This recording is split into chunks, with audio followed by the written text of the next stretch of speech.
വീണുകിടക്കുന്ന വൈമാനികന്റെ പാത സ്വാർത്ഥന്റെ അനീതിയാലും ദുഷ്ടമനുഷ്യരുടെ സ്വേച്ഛാധിപത്യത്തിനാലും ചുറ്റപ്പെട്ടിരിക്കുന്നു. ഇങ്ങനെയാണ് US പ്രതിരോധ സെക്രട്ടറി പീറ്റ് ഹെക്സറ്റ് കഴിഞ്ഞ ദിവസം പെന്റഗണിൽ നടന്ന ചടങ്ങിൽ തന്റെ പ്രാർത്ഥന ചൊല്ലി തുടങ്ങിയത്. പഴയ നിയമത്തിലെ ഇസീക്കിയൽ 25:17 എന്ന് പറഞ്ഞുകൊണ്ടുള്ള പ്രാർത്ഥന. എന്നാൽ ഹെക്സത്ത് പറഞ്ഞ വാക്കുകൾ ബൈബിളിൽ തപ്പിയവർ ചെന്നെത്തിയതാകട്ടെ ടാരാന്റിനോയുടെ അടുത്താണ്. ക്വിന്റൻ ടാരാന്റിനോയുടെ ക്രൈം ചിത്രം പൾപ്പ് ഫിക്ഷനിലേക്ക്. ഇറാൻ യുദ്ധവുമായി ബന്ധപ്പെട്ട് പെന്റഗണിൽ സംഘടിപ്പിച്ച ക്രൈസ്തവ ആരാധനാ ശുശ്രൂഷയ്ക്കിടെയാണ് പീറ്റ് ഹെക്സത്തിന് ഈ അമളി പറ്റിയത്. ഇറാനിൽ പെട്ടുപോയ US പൈലറ്റിനെ രക്ഷപ്പെടുത്തിയ combat search and rescue team members ഇതേ വാക്കുകൾ ചൊല്ലിയെന്ന് പറയുകയും തന്നോടൊപ്പം ഏറ്റു പ്രാർത്ഥിക്കാൻ സദസ്സിലുള്ളവരോട് ആവശ്യപ്പെടുകയും ചെയ്തു. പിന്നെ ഒരു നെടുനീളൻ വാചകവും. എന്നാൽ ഇത് ബൈബിളിൽ നിന്ന് കടമെടുത്തതല്ല, ടാരാന്റിനോയുടെ പൾപ്പ് ഫിക്ഷനിലെ ഡയലോഗായിരുന്നു.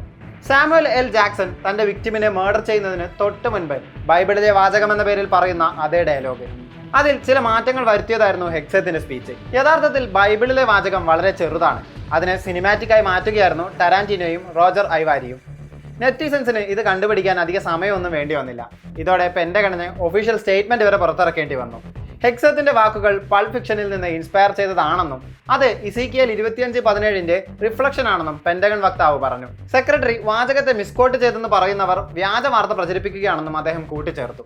ടാരാന്റിനോയുടെ രണ്ടാമത്തെ ചിത്രമാണ് പൾപ്പ് ഫിക്ഷൻ. അക്കാദമി അവാർഡ്സിൽ 7 നോമിനേഷൻ ലഭിച്ച ചിത്രത്തിലൂടെ മികച്ച തിരക്കഥയ്ക്കുള്ള അവാർഡ് ടാരാന്റിനോയും റോജർ ഐവാരിയും സ്വന്തമാക്കിയിരുന്നു.